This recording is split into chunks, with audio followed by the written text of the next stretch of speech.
Hello guys, welcome back. My name is Nathan and today we need to talk about Juraj Slafkovsky, how he fits with the Montreal Canadiens, how good will he be in year one, and how his career could shape alongside great players like Caufield and Nick Suzuki. Now when it comes to the Habs, they obviously chose first overall Juraj Slafkovsky and he's already gotten conditioned into Montreal and into the system. But when it comes to Slafkovsky and the way he plays, how could he fit with Montreal? Where will he be in the first year with the Habs? Where could he be in the lineup? How well could he do? And throughout the next few years, how will he develop? And could we see him turn into this great, amazing part of this Habs future? Watch till the end for all the prospect analysis and all the Habs talk, and make sure you hit that subscribe button if you are new. 50% of you guys are not subscribed, so if you like prospect breakdowns and prospect talk, this channel is the place to be. Now the thing is, going into the draft, we knew just how much of a coin toss really the first overall pick was for the Habs, and it was confirmed that they had meetings with Shane Wright and Slafkovsky on the same day before the draft, so it makes sense that they went for Slafkovsky. It would have also made sense if they went for Shane Wright, but it seemed like it was between those two guys for that first overall pick. They obviously went for Slafkovsky, and in some ways, I think the fit could be really interesting for the Habs. Now, before we get into how Slafkovsky could fit into this Habs lineup and how he'll do in the future, you first need to talk about Slafkovsky's play style and him himself. I mean, as a left winger at 6'4", 229 pounds, I do expect him to bulk up even more in the next few years, maybe get around 230, 240 in terms of that pound. But at the same time, once he gets some more strength on his feet, I feel like this could be a guy that could be an even better skater than he is right now. Obviously, age 19, first overall pick by the Montreal Canadiens. Obviously, a big point of contention was just the production that he had this season in the Liga. In 31 games, had 5 goals, 5 assists, 10 points, which is rather poor. And then you go into the playoff stats where in 18 games he had 7 points. Personally, for me, I think there's a weird dynamic when it comes to this last season with Slafkovsky. I think his international play is a little bit overrated, while his league play I think is underrated at the same time. Sure, is the point scoring not that great? Absolutely. But I do feel like once he got more confidence in international play, he was able to get into better positions for shots way more easily that he didn't quite have during the Liga season. And I also felt in terms of possession, in terms of play driving, he brought some really great results in the Liga and some great results compared to some other draft eligibles around him.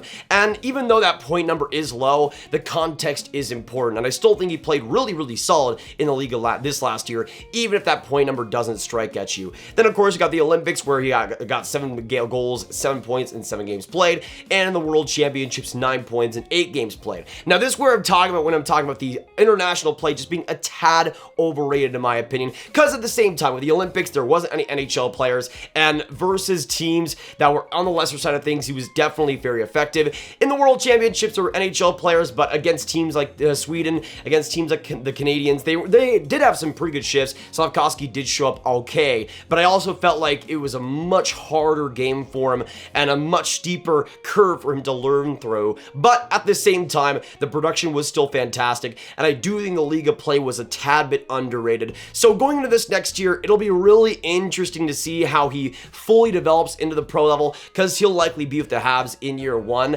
and I feel like that year one statistic will be really interesting, especially combining with where he could play with the Habs this next season. We saw with Jesperi Kotkaniemi how the Habs had him in year one, and how yes, he did play well, but it maybe was a detriment to his development and his long-term projection.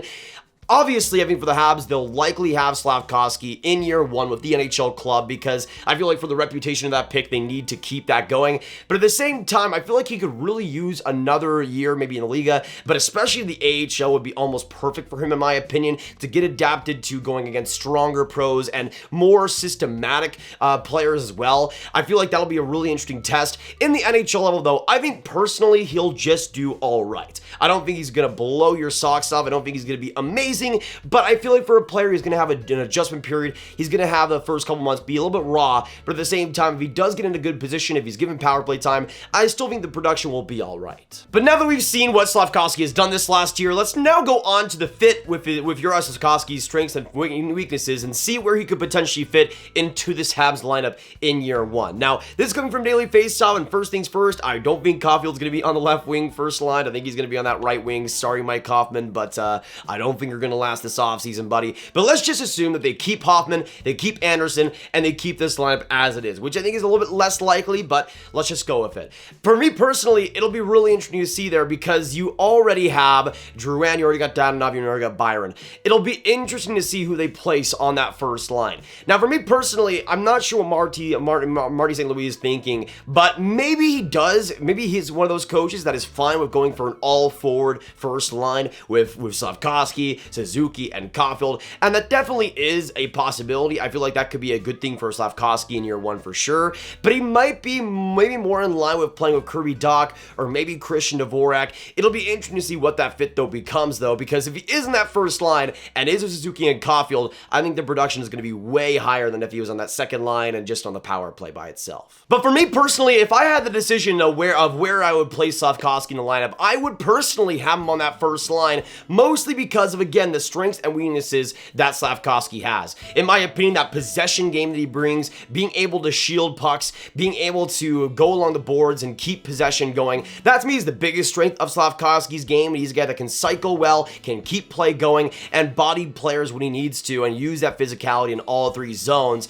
And this is a player that, even though I don't think has enough explosiveness right now, maybe we'll see that fixed, I feel like even though the skating and that explosiveness might be a weakness, at the same time, the possession game is so strong. And when you combine that with the fact that Nick Suzuki is at C and Cole Caufield is on that right wing, to me, that could be a line that just always keeps the puck and always keeps play going. But especially with Slafkovsky, to me, he could be a really good fit with those two guys, with Nick Suzuki obviously more in a defensive structure, more of a calculated game to him. He's not a guy that will make these amazing plays if he doesn't need to. He'll make the smart plays every single time. And then you got, of course, Cole Caufield, who's the sniper, who can bring some speed, who can bring some great intensity. But to me, the role that we could maybe see Slafkovsky in is maybe this role of the forward checking forward on that line where he goes in deep, gets possession back, uses his body well, and then Nick Suzuki and Cole Caufield come back in their positions and are able to keep the cycle going. That to me is what's most likely going to happen. Maybe you have Slafkovsky and Caufield as two guys that are kind of switching as the forward checkers. Maybe Slafkovsky you have in a more neutral zone defensive role at points. But to me, I think the versatility of Slafkovsky is going to be a big point of success with his time in Montreal, especially with that, again, that pair of Suzuki, Caufield, and then you have Slafkovsky entering things. To me, you could just have a great mix of defensive structure, of calculated plays, of forechecking ability, of size, of speed, of skill, and to me, eventually, even if they don't go for that immediately, that will be what the first line ends up looking like. Even though, in some ways, you might be a little bit more well-rounded at center with Shane Wright. Again, the Habs did go for Kirby Dach, and if he's able to explode under Marty St. Louis as well, then the Habs are really this competent top six for the future. Now, to me, when it comes to the trades that they made, it really all depends on Kirby Dach's success. He's a guy that coming into this lineup is going to be huge. If he plays like he did in Chicago, then that's going to be a huge problem. But Marty St. Louis has turned younger players into something greater in his time there, and I think he'll be able to unlock that offensive potential and physical play that he does have. Same thing with Slafkovsky under the Habs system. And to me, Marty St. Louis is one of the best coaches for younger players in the league, if not the best right now. And to me, especially with Slafkovsky, I think he'll be able to get the most out of him, both physically, possessionally, and just on offense, with his strengths, with his potential shot and playmaking vision. Now, to me, when it comes to Slafkovsky, it's kind of the same thing as Shane Wright. To me, there is a little bit of concern of how much elite play there is there. Both of these guys kind of suffer, in my opinion, from not having game-breaking pace and skill.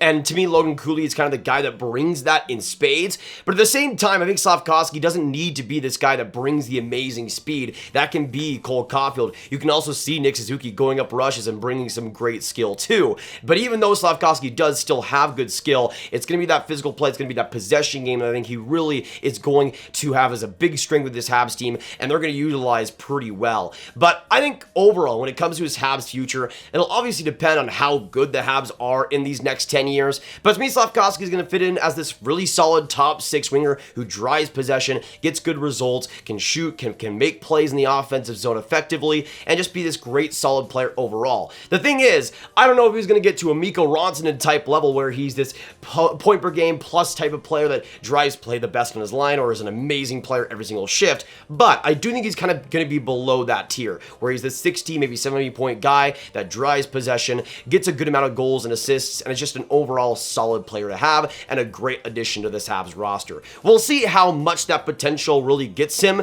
We'll see if he's able to get to that next level, but to me, still, As a first overall, I don't see him being a Nail Yakupov. I don't see him being this super bad first overall pick. I see him being a solid player and a consistent one for the Habs for a very long time. But that's the thing for the Habs, man. You look at the trades they made during the draft, and I can definitely see why they think Slafkovsky is a better fit with bringing Kirby Dach into the lineup. And if, again, the Habs are optimistic in Dach and they're able to get him to this third overall caliber player that he once was, then everything makes sense for this Habs roster, and they're probably better for it. If Kirby Dach unlocks that potential, he could be just a great second-line center behind Suzuki, and you got Slafkovsky on that first-line left wing eventually, even if he doesn't start there to start things off. But I personally think he should. I think if you give him a little bit of a sheltered power play role to start things off, that'll ease him into the NHL lineups. But one thing is for sure, next year is going to be such a fun year for this Habs team. We'll see them probably take some big steps when it comes to their youthful roster, and guys like Nick Suzuki maybe taking that next step, Cole Caufield taking that next step, and a lot of different guys pitching in. They're still likely not going to be a very good team, but at the same time,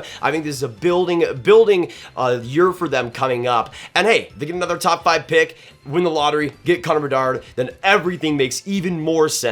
So I won't doubt Kent Hughes too much. He obviously has a plan. We'll see how it fits next season. But I think Slafkovsky is going to be a solid, probably 30, 35 point guy for the Habs. But again, driving play kind of like he did in the league, where the point production isn't going to blow you away, but still doing the right things on the ice. And for a year one player, I think that's what's most important. But that'll be it for today, guys. Thank you so much for tuning in. If you did enjoy, make sure you hit that like button, subscribe, hit that notification bell for the Habs breakdown and for more content just like this. Make sure you also comment down below, what are your thoughts on Slafkovsky? How well do you guys see him doing in year one? How do you see him fitting into this lineup? Where does he play in year one? How well does he do in the future? How does he do throughout his entire career? Let me know your thoughts down below. Of course, share this video with all the hockey and Habs fans you guys know online, and click this card for all of my hockey prospects talk or Ride One playlist. My name is Nathan. Have a great day, and I'll see you in the next one.